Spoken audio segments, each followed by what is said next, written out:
What's up, guys? Just wanted to give you guys a catch up on the Mustang. What's going on? I know I've been posting a lot. I've been asking a lot of questions, and I haven't been replying to a lot of them because there's been a lot of comments, so I apologize on that. But I want to go ahead and give you guys a big thank you for all the help. We kind of got this thing started. Originally when we got the car, the last person messed with the firing order, and for some reason we thought it was a 289, and which we still think we do because of the VIN number on the side. But what somebody mentioned, I'll have to go back through the comments and thank that person. But what they mentioned was that this engine, the 289, you can actually install a 351 camshaft, which will in return change the firing order. How that makes sense, I have no idea. But we changed the firing order from a 289 to a 351, which is also a newer 302 firing order. And voila, it fired up. Now, it wasn't the most gracious start, but needless to say, it did run. It ran for a couple of seconds, and then we just kept trying it. We kept giving it more fuel. Right now, we don't have a fuel pump hooked up to it because we do fear that there is rust in the tank, and we don't want to contaminate all that. We're going to put a new tank, we're going to put a new radiator, but let me show you guys here. There's a few clips of us trying to start it, running it a little bit. You guys can see. Hit it.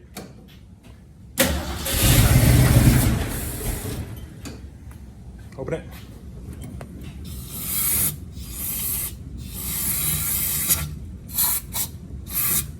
Try it.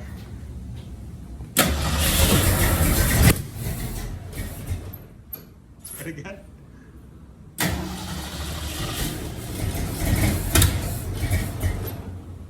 Just ease off on the gas. Do it again. It's out of gas. Try it again. Oh, actually, I'm gonna put some gas in it.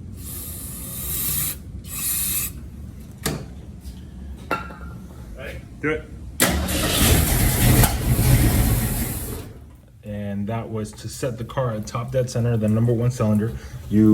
That's where you remove the number one spark plug. You put your finger in there and you have somebody crank it over so that it shoots your finger out of the number one spark plug hole.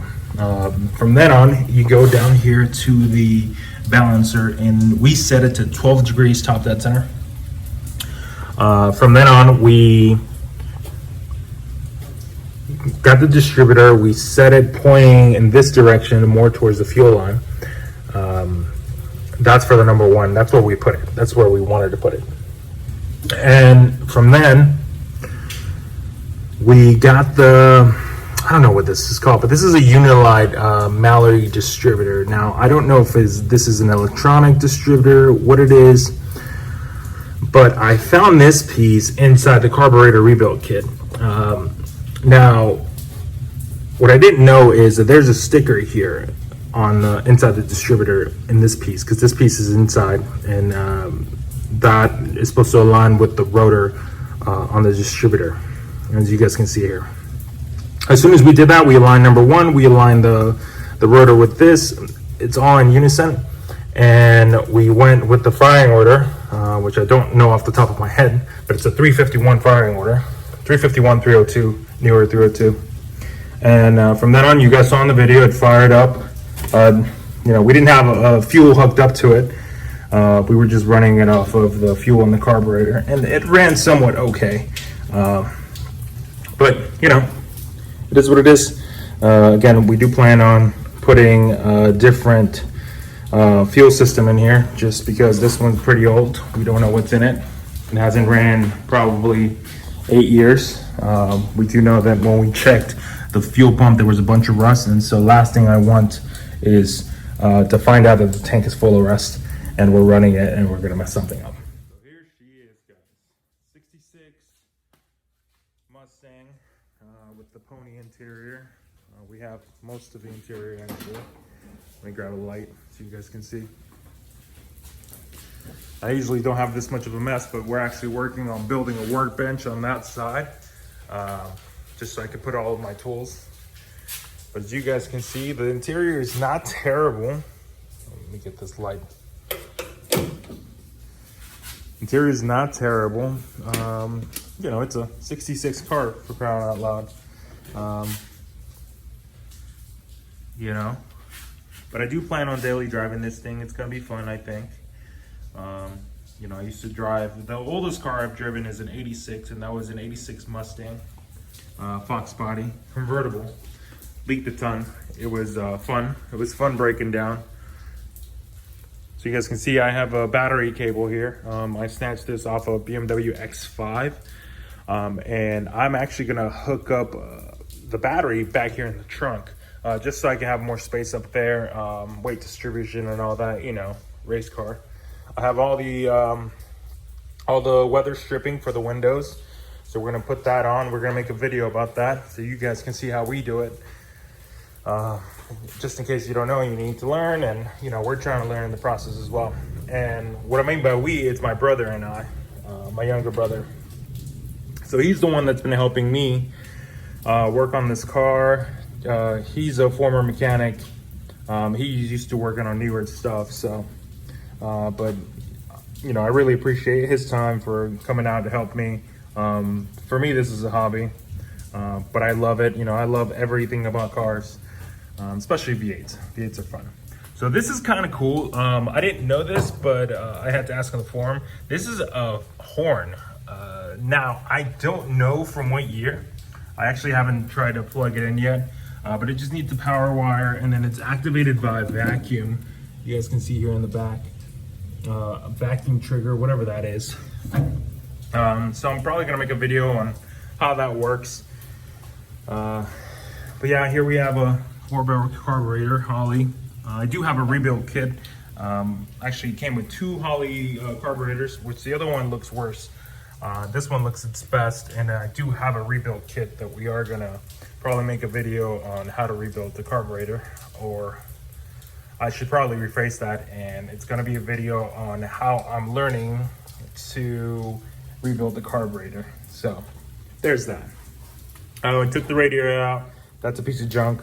If you guys have any recommendations on what type of radiator to use, whether I should go with a 3-core, whether I should get rid of the flex fan and go with an electric fan, let me know. We also have a couple parts coming in. We have a water pump. We're probably gonna get rid of the mechanical pump, fuel pump, and put in an electric fuel pump. Not sure. Again, any recommendations, please send them my way. Now the front is disc brakes, but they are seized up, so we're gonna have to put new ones. We're gonna go through the entire brake system. We do have the glass. This is an original luggage rack car. I hate it. We're gonna figure out a way to either patch these holes or just get a new trunk all together, you know. Now the only thing that I'm really worried about this car, you know, whoever did the body work last didn't do the greatest of jobs. As you can see, some of it is cracking. I don't know what this is here, if it's caulk, whatever it is, but I need to figure out a way to get that out.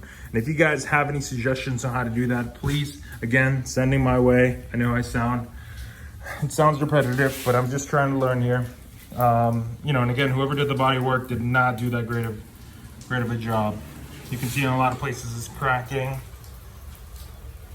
I'll show you around here on the fender where it's more visible on the camera. But you can see where the body work is cracking. And it just wasn't done right. There's a lot of texture and cracks. All this right here is texture. I know you guys can see it. I know that can all be sanded down, but again, I don't know whoever did this body work. And just, it's kind of sad. But again, we're not gonna get this car to a show car condition. This is gonna be more of a daily driver, have some fun, and you know, just get it out of the garage, and it's not gonna be junk. So let's just drive it, let's have fun. So guys, I just wanna thank you again. Again, you guys have been a huge help to me. And figuring out this car and how this car works. You know, this is just a hobby for me, but I don't want to see this car rot away. I want to have some fun with it. And if I can help you guys learn anything new, I'll do my best. But so far, you guys are doing all the work and helping me learn. So I appreciate that. Again, thanks for watching. Thanks for checking on the car. And let me know if you guys have any suggestions on what we should name this car. I think every car needs a name. So if you guys have any suggestions, just drop them down. Thanks.